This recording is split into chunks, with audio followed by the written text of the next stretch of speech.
Ternyata menunjukkan beberapa produk itu yang terkontaminasi dengan turunan babi. Atau masyarakat umum biasanya menyebutnya terkontaminasi atau tercemar dengan lemak babi. Padahal yang banyak mencemari itu tidak hanya lemaknya, tapi dagingnya juga.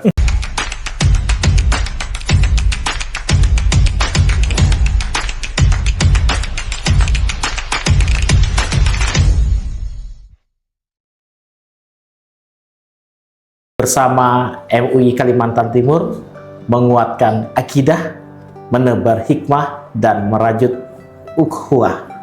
Luar biasa.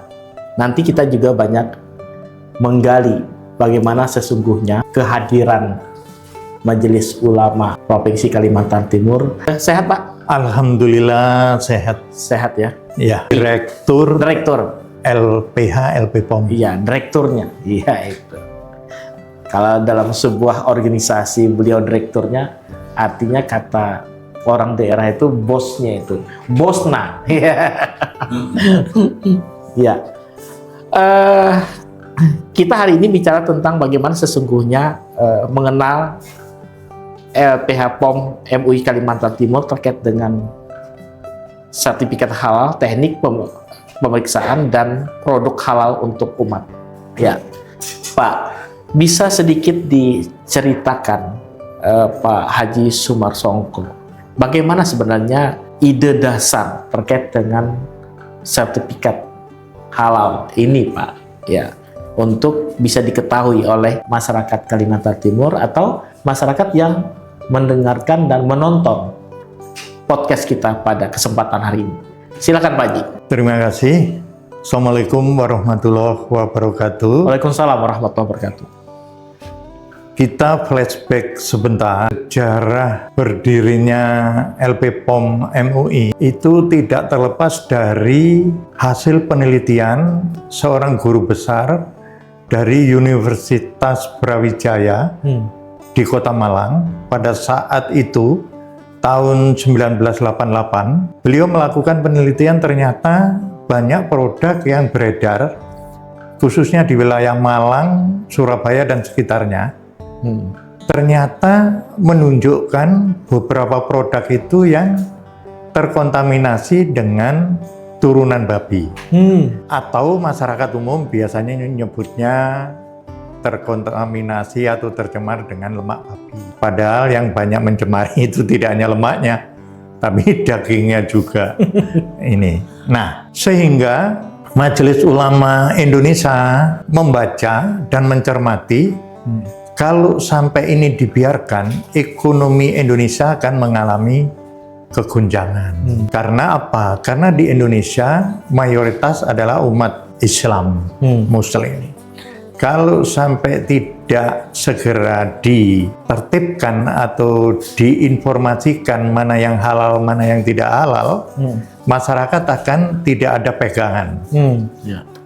Nah, MUI akhirnya berinisiatif membentuk lembaga atau badan yang dinamakan Lembaga Pengkajian Pangan, Obat-obatan, dan Kosmetika Majelis Ulama Indonesia, biasa disingkat LPPOM MUI. Nah, itu akhirnya secara resmi pada bulan Januari 1999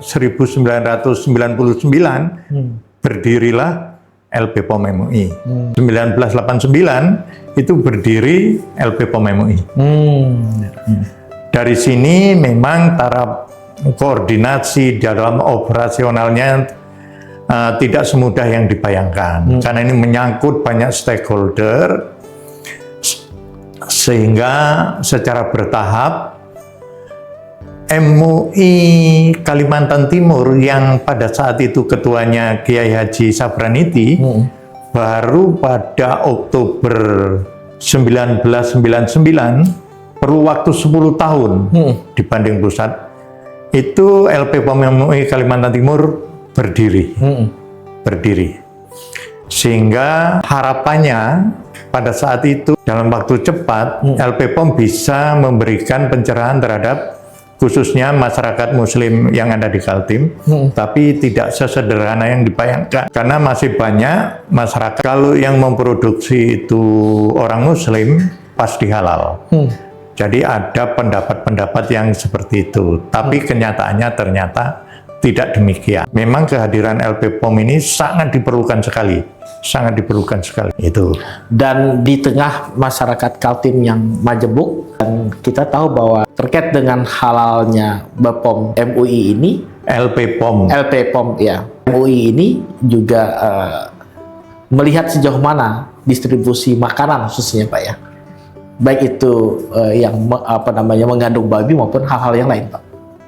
Maksudnya distribusi bagaimana ini, Tat? Jadi distribusi itu kan baik itu berupa makanan maupun alat-alat yang lain yang dikonsumsi oleh masyarakat Kalimantan Timur. Jadi masih banyak masyarakat yang belum memahami makanan yang halal itu yang bagaimana. Jadi masih banyak. Walaupun mungkin mengetahui ya sebagian bahwa yang diharamkan itu adalah diantaranya bangkai, darah, babi. Saya sebut babi, bukan daging babi, karena nanti kalau saya sebut daging babi, lemaknya dibilang nggak haram nanti.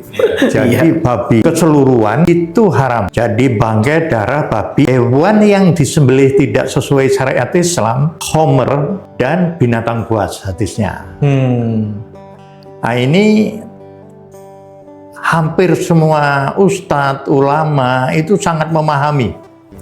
Ini sangat memahami, baik di Al-Baqarah maupun di Al-Ma'idah ini. Apa-apa saja yang diharamkan. Tapi begitu masuk di sebuah produk, misalkan ayam. Ayam itu hewan halal. Tapi kalau diprosesnya tidak sesuai syariat Islam menjadi tidak halal. ya, Misalkan dari pemotongan aja lah. Ya mohon maaf, standar dari Majelis Ulama yang boleh memotong itu harus orang Islam. Dan syarat sudah akil balik, mengerti cara pemotongan yang sesuai dengan syar'i dan lain-lain. Nah, belum lagi turunan-turunan tadi yang diharamkan tadi, ada kurang lebih 6 tadi, turunannya sangat banyak. Sangat banyak sekali. Misalkan saja air ini, air putih. Ini kami biasa nyebut AMDK, air minum dalam kemasan. Itu sebelum disertifikasi halal, statusnya itu ada ulama besar, Kiai Haji Hussein, dulu Ketua Komisi Fatwa MUI Pusat, itu menyatakan suatu bahan kalau sudah melalui proses, itu statusnya menjadi subhat sebelum disertifikasi halal. Jadi luar biasa. Nah air ini, walaupun air putih ya, yang tepat itu air bening sebenarnya. Kalau air putih itu susu lah ya. Air bening ini melalui proses filterasi, filternya dari apa, terbuat dari apa. Itu semuanya harus kita ketahui. Dan itu tugas beratnya LP POM. Di antaranya itu. Di antaranya itu.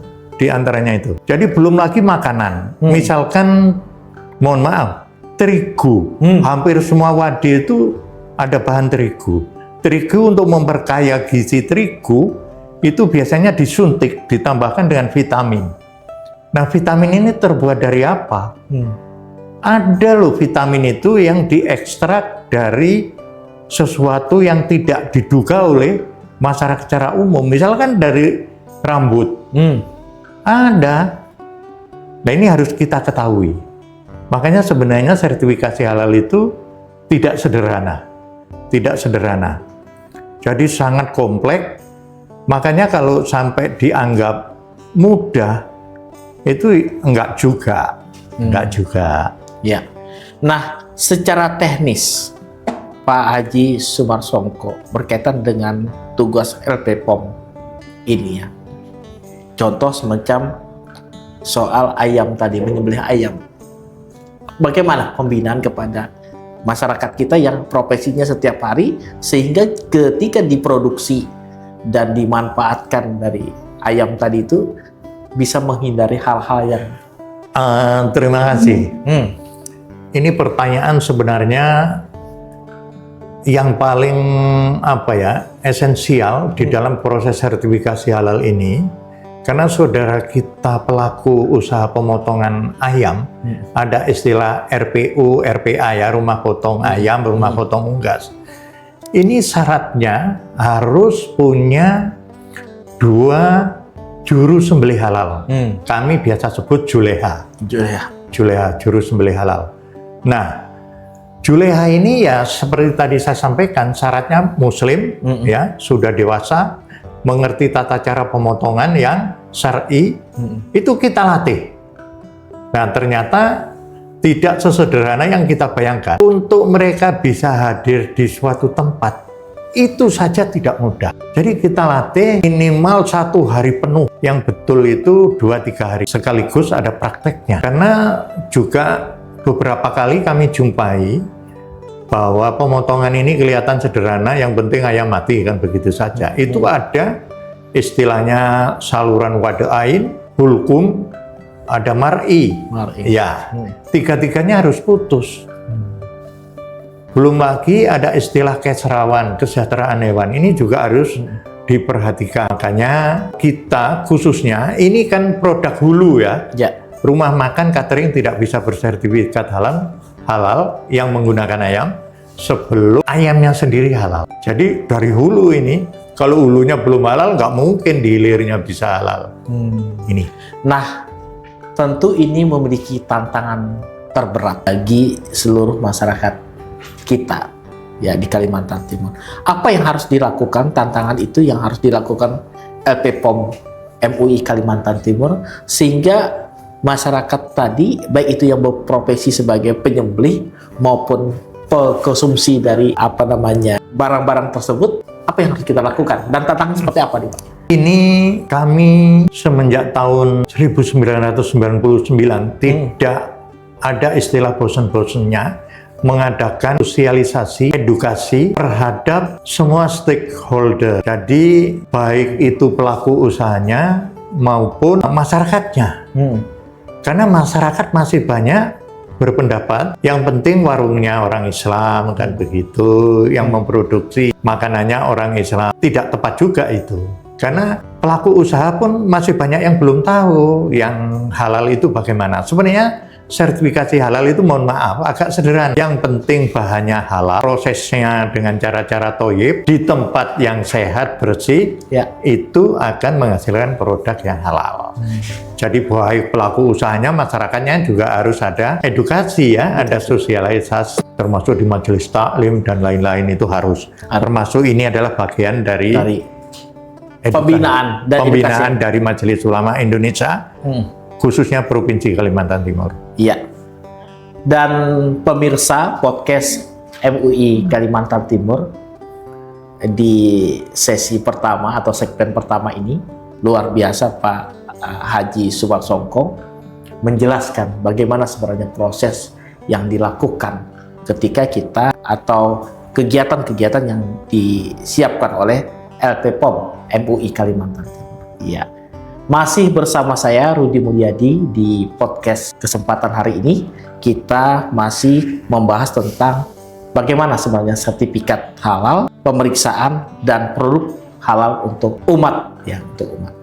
Bersama podcast MUI Kalimantan Timur menguatkan akidah, menebar hikmah dan merajut ukhuwah. Kita ikuti segmen berikutnya, tetap bersama saya Rudi Mulyadi.